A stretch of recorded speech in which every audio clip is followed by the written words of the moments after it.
All right, we're going to watch Sienna's breaststroke here underwater. Sienna, remember when you're watching your breaststroke stuff, also take time to look at the notes that Lynette and I have. Lynette took some time to watch the videos as well, put some notes in just for different things that you can focus on. That maybe you don't have to watch the video as much just to make sure that you're kind of getting some extra knowledge. As we get through your breaststroke, the first couple of things we can see, your hands are spread open really, really wide. Let's make sure we close those fingers up a little bit. We want a little space between those fingers, but maybe not quite as wide as we are there. Okay, looks good. Like how you're staying really high in the water. We love how your hands start out high in the water. Just make sure we don't push those hands quite so far down. As we go into our turn, you do a good job of getting your legs in the wall, but you're kind of on your stomach. Not kind of, actually, you are on your stomach when you push off. Do make sure we drive those knees in. So there's a couple things that we can work on. We're going to go ahead and start this over and take it a little bit more slow, kind of step by step as we see what we want to do. All right. As we get to at the very beginning of the breaststroke, you can see right here, your hands are right at the surface. That's exactly where we want your hands. We want your hands right below the surface, driving forward. As your head gets in the water, that's when you're going to run and roll your shoulders a little bit more forward and drop down. So you can kind of see here as you're pushing your hands in this downward motion here. We want it more, and it looks like it's going sideways, but we want it right near the surface. So you can see a little bit deeper, a little bit deeper, a little bit deeper. We don't want to go quite so deep. All right, so we're going to keep those hands forward. Head position looks pretty good. You do a good job of keeping that head still. You can see right in the very beginning, your eyes are down. That's great. As you start to lift your head up, you do start to lift your chin up a little bit. Just try to keep that spine in line. Try to keep your head in line with your shoulders, in line with your back. You don't want to lift your chin up so much to breathe as much as you want to lift up your body. As your hands start to go forward here, you can see you've turned your ankles out. Your legs are a little bit wide there. Keep those knees in just a little bit, but you've got a good looking kick going on.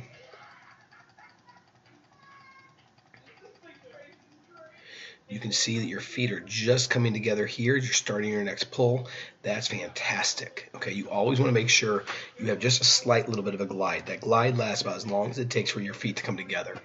As you can see here, let's look at these fingers as we get really close, okay? Because you're going to see a little more where we're talking about how wide those fingers are.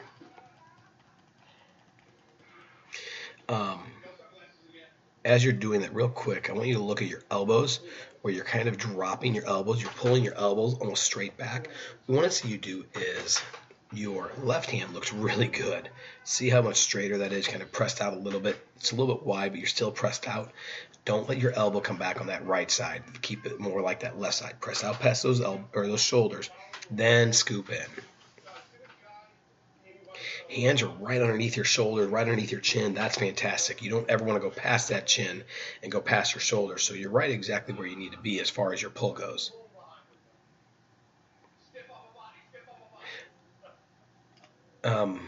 Right there, this hand was a little bit high. The one before you definitely broke the surface on. Do make sure that you don't break that surface with that hand pull.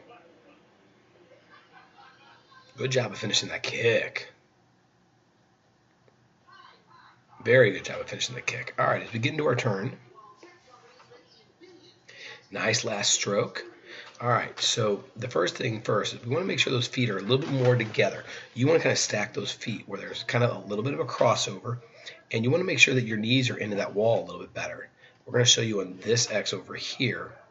You want your feet in this position and your knees in this position when you start to come off that wall. All right? That was a little bad line. As you start to come off that wall, I'm going to show you here. As you come off the wall, your feet are actually facing two separate directions, and then your knees are facing down. So it's kind of completely different from where we want to see. This is what we want to see here. Okay? So let's work on that, get into that wall a little bit better. Now, as you start to come off the wall, the one thing we do see right away that we like is you've got a pretty decent streamline. You've got your hands stacked. We'd like to see this elbow get a little bit straighter, but your hands are stacked right where you need to be, so that's excellent. Make sure you hold that streamline for 3 seconds, and what we want you to do actually is right here, before you start your pull, while you're still streamlined, After your 3-second glide, do that dolphin kick early, okay? Once you do the dolphin kick, then you start to pull. You can see here you kind of doing that kick. As you're doing the pull, you're going to work that kick a little bit better, or you're going to work your underwater pull a little bit better if you do that underwater dolphin kick a little bit earlier. Now, hands are way behind that back. You can kind of see here, this is your body line, and this is where your hands are.